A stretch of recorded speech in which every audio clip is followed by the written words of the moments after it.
Now, if you want higher wages, let me tell you what to do. You got to talk to the workers in the shop with you. You got to build you a union, got to make it strong. But if you all stick together, boys, it won't be long. You get short an hour.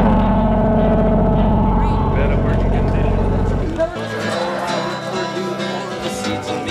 This is a public forum that Rick Talbert, one of the council members, is participating in as a panel member. It is regarding the way to make government more responsive. And as members of the community who have been organizing and trying to speak with Rick Talbert, we have found him to be an extraordinary example of unresponsiveness and unaccountability. He has stated that there will be no living wage jobs until we have more density of high-end condos in Tacoma, which doesn't make any sense. There should be more living wage jobs to build these so that there's health care and for families that are for the workers that are doing the work. The city is subsidizing developments in Tacoma that are not affordable to most workers that live in Tacoma, and they are built by workers that are very poorly paid. And he has been very resistant to a discussion of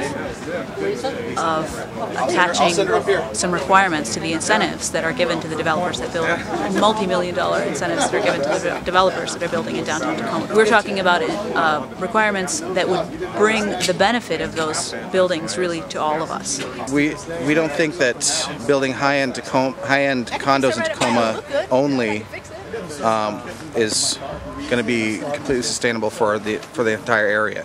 They would be living wage jobs for the people that are building the developments.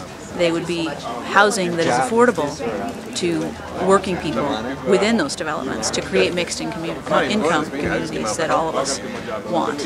We want growth too. We definitely want development, but we don't want it to be at the cost of the people who live in the community who are regular working folks.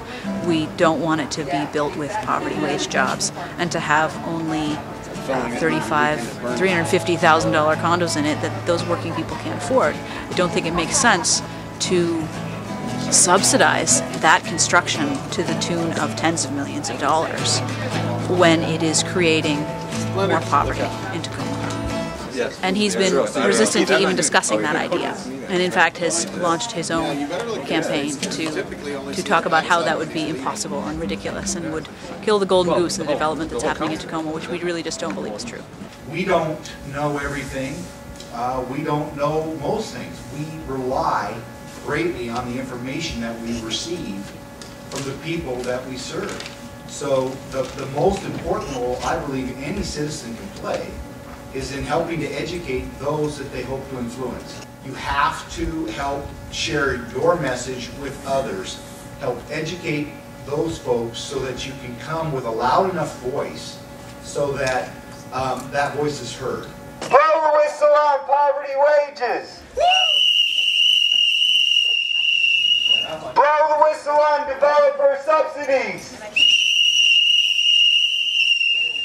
Blow the whistle on corporate welfare! Blow the whistle on Rick Talbert! Every meeting that we've scheduled, he has not shown up for.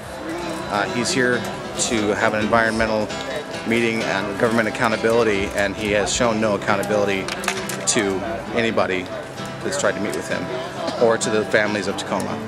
And that the environment really is, I think, linked to the issues that we're talking about. The policies that we've pursued in development in Tacoma have created a situation where people are living farther and farther from their jobs, which is terrible for the environment in all kinds of ways.